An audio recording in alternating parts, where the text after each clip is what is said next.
इंद्राय अग्न्याय यमाय नैऋत्ये वरुणे वायव्ये कुबेराय ईशानाय ब्रह्मणे अनंताय नमो नमः। नमस्कार, उदय इंडिया डिजिटल में आपका स्वागत है। मैं हूँ उपाली अपराजिता।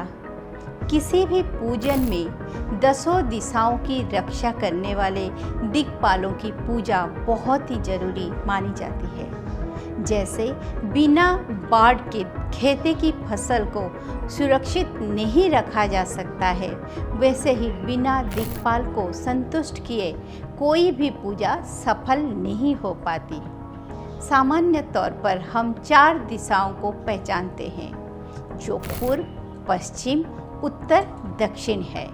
लेकिन वैज्ञानिकों एवं वास्तु की दृष्टि से 4 और दिशाएं हैं, जो इन चारों दिशाओं के मिलन बिंदु पर होती है। ये है उत्तर पूर्व यानी ईशान, दक्षिण पूर्व यानी आग्नेय, उत्तर पश्चिम यानी वायव्य एवं दक्षिण पश्चिम यानी नैऋत्य। यहाँ तक दिशाओं की संख्या 8 होती है। इसके अतिरिक्त ऊर्ध्व यानी आकाश एवं अधो यानी पाताल को भी 2 दिशाएं मानी जाती है। इस प्रकार कुल मिलाकर दिशाओं की संख्या 10 होती है। पुराणों के अनुसार सृष्टि के आरंभ से पहले जब ब्रह्मा तपस्या से उठे और उन्होंने सृष्टि की रचना का विचार किया, तब उनके कानों से 10 कन्याओं की उत्पत्ति हुई। उन सभी कन्याओं ने परम पिता को प्रणाम किया और उनसे याचना की कि वे उनके रहने का स्थान निश्चित करें और उन्हें योग्य स्वामी भी प्रदान करें।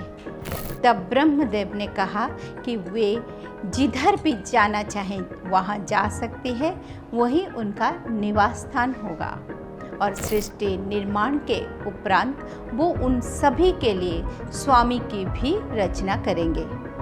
पिता ब्रह्मा के वचन सुनकर वे सभी कन्याएं अलग अलग स्थानों पर चली गई और उससे ही वे स्थान दिशाएं कहलाई, जिसके नाम थे पूर्वा, जो पूर्व दिशा कहलाई, आग्नेयी, जो आग्नेय दिशा कहलाई, दक्षिणा, जो दक्षिण दिशा कहलाई, नैऋति, जो नैऋत्य दिशा कहलाई, पश्चिमा, जो पश्चिम दिशा कहलाई, वायव्य, जो वायव्य दिशा कहलाई, उत्तरा, जो उत्तर दिशा कहलाई, ईशानी, जो ईशान दिशा कहलाई, ऊर्ध्वा, जो ऊर्ध्व दिशा कहलाई, अधस, जो अधो दिशा कहलाई।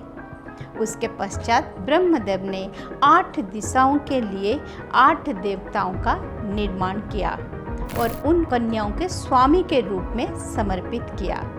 ब्रह्मदेव ने उन सभी को दिक्पालों की संज्ञा दी, जिसका अर्थ होता है दिशाओं के पालक। ये 8 दिक्पाल है: पूर्व के इंद्र, आग्नेय के अग्नि, दक्षिण के यम, नैऋत्य के सूर्य, पश्चिम के वरुण, वायव्य के वायु, उत्तर के कुबेर, ईशान के सोम। अन्य 2 दिशाओं अर्थात आकाश में ब्रह्मदेव स्वयं चले गए और अधो यानी पाताल में उन्होंने अनंत अर्थात शेषनाग को प्रतिष्ठित किया। इस प्रकार सभी 10 दिशाओं को उनके दिक्पाल मिले। हालांकि कई ग्रंथों में ईशान दिशा की स्वामी भगवान शिव और अधो दिशा की स्वामी भगवान विष्णु भी बताए गए हैं। सनातन ग्रंथों में उल्लेखित इसी तरह की रोचक जानकारियों को प्राप्त करने के लिए देखते रहे मेरे खास कार्यक्रम भारतीय चेतना। ओम नमः शिवाय।